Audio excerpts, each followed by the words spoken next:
An ecosystem is a group of living things that interact with each other in any one place. Everything in the ecosystem is special and everything affects everything else. We are all part of the ecosystem and part of the same community of life.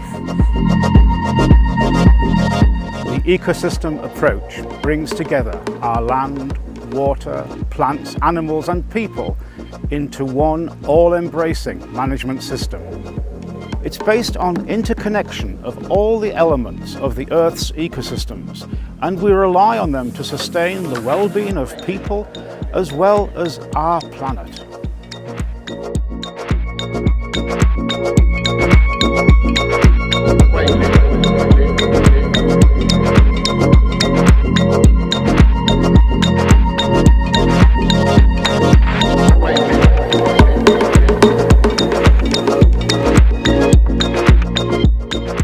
Beavers are a native species to Britain, and they became extinct here around 400 years ago because they were hunted for their meat, their fur and their castoreum. They're now being reintroduced to Britain for their ecosystem restoration benefits. They're a super restoring species because they build dams and they modify their habitat. They're what's known as a keystone species. Beavers have been described as a keystone species because in their engineering of landscapes, their building of dams, impoundments, their felling of trees, their creation of ponds and canals, what they do is create a whole lot of living space for a whole host of other wetland wildlife. Beavers, by re-engineering landscapes, if we can give them space, build food chains from the bottom up. The water beetles come, the fish come, the frogs come, and with them many of the creatures that are dependent on these forces can return to live again in landscapes from which they've been vanquished. One of the engineering activities that beavers do is they gnaw and coppice trees. And what this does is partly for a food store for them, it's partly for building materials for their dams and their homes, which are called lodges. But in taking trees down around the water's edge, they open up the canopy, and that allows for a load of regrowth and habitat diversity. Beavers build dams when they need to increase the depth of water. So if it's below about 60 centimetres, they'll build dams to raise the water table so that they can feel safe from predators and for ease of movement.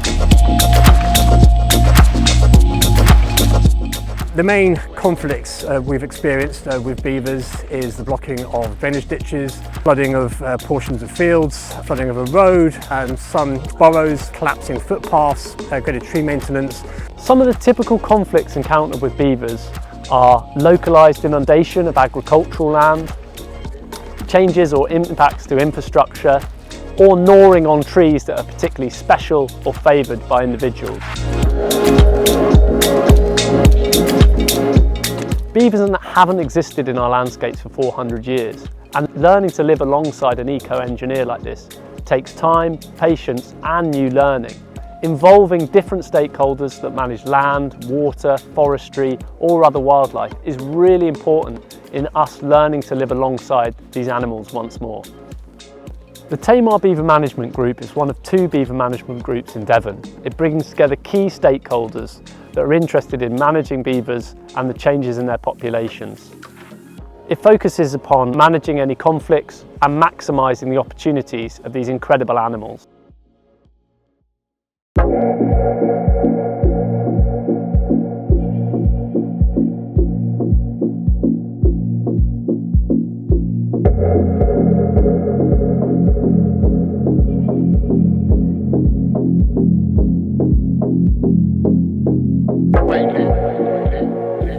It's really important that we're bringing beavers back because they bring benefits for people and wildlife, from flooding and drought mitigation to water quality improvement to biodiversity booms, and they bring a really wild landscape which we're missing in Britain and is important for people's mental health. What we're learning from having beavers back in the landscape is the benefits to nature, people and climate resilience significantly outweigh some of the costs and impacts that they can have. If we restore beavers to Britain now, then what happens is we give nature the ability to heal itself. We're in a climate and biodiversity crisis. Beavers can help us adapt. We need them back.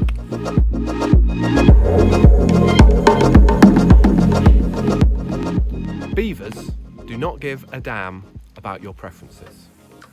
Wildflowers grow anywhere and everywhere. Trees can please themselves, while birds can build nests quite majestically too. A mycorrhizal network might still work well when your Wi-Fi does not.